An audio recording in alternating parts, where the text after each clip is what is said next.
Halleluja.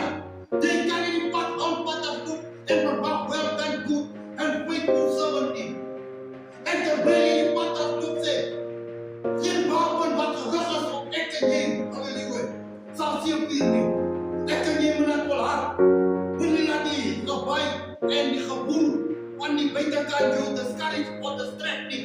Because hulle gaan kom om daar 'n distraction te bring. Hulle gaan kom om dit wat die Here in jou geplaas het te diminish. Om het te evaporate. Om het min te maak of no value. Halleluja. En die Bijbel sê dat God met jou en ander gemaakt het, dat God gevonden het om vir jou 'n geleentheid te gee om as 'n kind van God genoem te word. Nie almal word genoem kinders van die Here nie.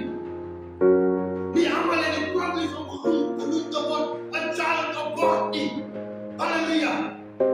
Dat is the uniqueness that God en ek en jy geplaas het. Hy het sy DNA en jou en my geplaas.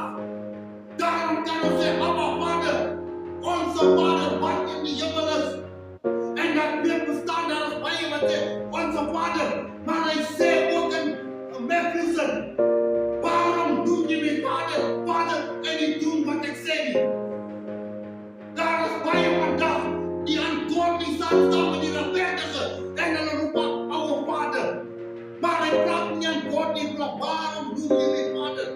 Wanneer jy minagting het op die woord van die Here.